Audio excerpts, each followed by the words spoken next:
Shalom unto the hopeful elect. Let me go ahead and start off by giving all the praise and the honor and the glory unto the mighty Yahweh, Bahasham, Yahweh Shai, Bahasham Rakah Kodash. Double honors unto the apostles and elders out of Great Millstone. Much peace and mercy unto the hopeful elect. It's the brother Ayak back at you again through the Spirit.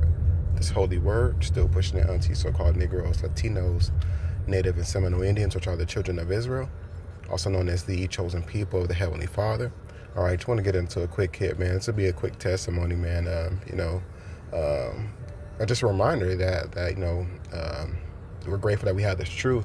I was watching a video from my brother, Kingdom Minded. I think that it was in his GMS in his likeness. It's like it. I believe they're in the same camp, but he said in order to be great, you got to be grateful, So I was like, man, that's a heavy title, and bro was going in, and I was just thinking about that, this testimony reminds me that, just to be grateful that we even, not stumbled across the knowledge, because, it was predestined that we would have the knowledge. It was predestined that we would answer the call, you know what I mean? And, and not everybody even is receiving that call. So let's start off with being grateful from there, before we can, there's steps, of course, hoping to be the elect, the chosen, but, let's just, take it one step at a time, not get ahead of yourself in a sense, Grateful for the calling, and you realize that you've been called when you with the experiences that you have in the day-to-day world, basically.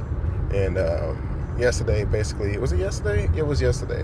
Jake got on the bus, and it was nobody on the bus. It was just only him, and he was like, "Hey, can I ask you a question?"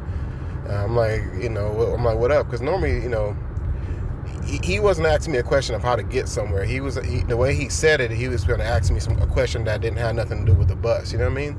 So he's like, "Hey, can I ask you a question?" And he said, "What's your top 3 goals in life?" That's what he asked me.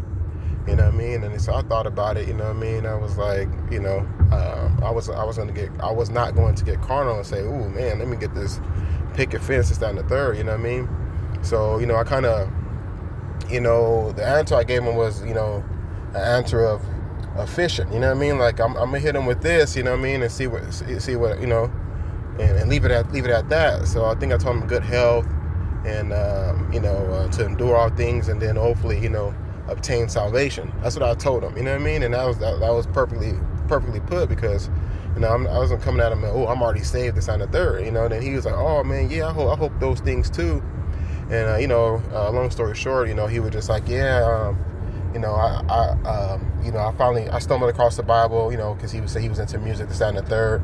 And, he said first thing he started to read was Proverbs. He was just talking about the scripts, the Proverbs. And then he said, it taught him that, he needed to be like repenting and stuff like that. So it said it pushed him to where, he was a knucklehead in a sense or whatever. He was saving up his money to buy a gun. And then the scriptures changed him, and all the money he saved up, he ended up giving it away to somebody or what have you. He never bought the gun, and basically he was like, yeah, he said so. Long story short, I don't want to even go to the whole, piece by piece, but basically, he said the police had gaffled him up because they got the wrong suspect and they grabbed him, but it ended up saving him because something had went down, and he wasn't involved because he was too busy, gobbled up in a police car. And he said, long story short, that eventually he went and apologized to everybody that he did wrong. He even went and apologized to the police because he cussed them out. That's all he was saying. And he was just like, "Yeah, man, me and my wife, we watch Pastor Gino every week, and he tells the truth, and other pastors don't tell the truth because they're not. What did he say? He said because they're in fear of the government that they can't tell the truth." And I was like, "Oh, okay." He's like, "Yeah, man. If you ever heard, if you go on YouTube and if you type in Pastor Gino, and you'll see he's really good." He kept saying it, and I was like, "Wait." I said, "You talking about Gino Jennings?" He said, "Yeah." I was like, "Oh," I know who that is.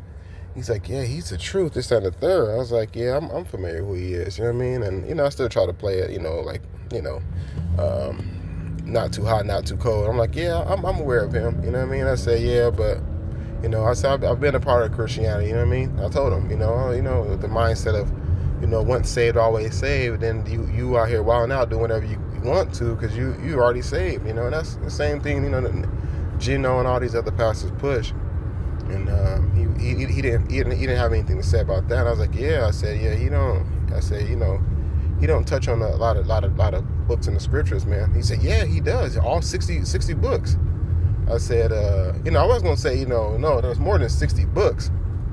But anyway, I was like, yeah. I said, have you ever heard him touch on the book of Obadiah before? He said, well, no, never. I never heard it. He didn't even know. He sounded like he didn't know what that was. He was like, yeah, I'm gonna go home and look into that. I was like, yeah, he never talked about Isaiah the 14th chapter neither. And he was just like, oh yeah, I don't know. Yeah, and just the point is, man, we speak through experience, man. And the issue we push to our people about being tossed to and fro, man, is that if you continue to get tossed to and fro, man, when the missiles get tossed to and fro, man, you're gonna go down, man, with the ship, man. All right, it's important that you not be tossed no longer tossed to and fro, like children, man. All right, you have to eat the roll for yourself, man. Not only eat it, get the understanding. I didn't really get to dive into it too much, but that and then another testimony a few other days ago, we just see our people be talking about in these days and time. We understand we've been there. The scary thing about that, like I was saying at camp a while back ago, is time is ticking though. You know what I mean? So yeah, we were there, and who knows how long of time that we have, for our people to still be in that state. All right. Because while a lot of people have not came into the truth, you have the hopeful elect, man, hastening is coming in and putting curses on this place, man. Wishing for, to be, beamed up out of this place, man. So, it's like, dang, that's the scary part. That's the scary part. Imagine you trying to run. There's a door closing, right? Imagine you running towards a door and it's closing. And, you haven't even started running yet. You can see a door closing in a sense, but you haven't even started running at it. But the scary part is the door is not just closing. You got bros trying to pull the door closed, and like, to hide themselves that they may be safe. You know what I mean? So that's what's taking place at the same time. In a nutshell, man. You know what I mean? Bros are want to get the hell out of here. And I couldn't really elaborate too much, but I was just thinking, man, that let me get this scripts I had lined up. It's like it. What I wanted to get first. We'll do the book of Hebrews, 11th chapter. This won't be too long, but it says Hebrews 11:7. It says, by faith Noah, when warned about things not yet seen, in godly fear built an ark to save his family. So in faith, being warned of things not yet seen, especially the fear that is attached to it, he built the ark. And then a lot of these pastors, they ain't persuading men knowing the terror of the Lord. They're not doing that, man. That's just the truth of the matter. I'm not, you know what I mean? I'm just telling it like it is, you know what I mean?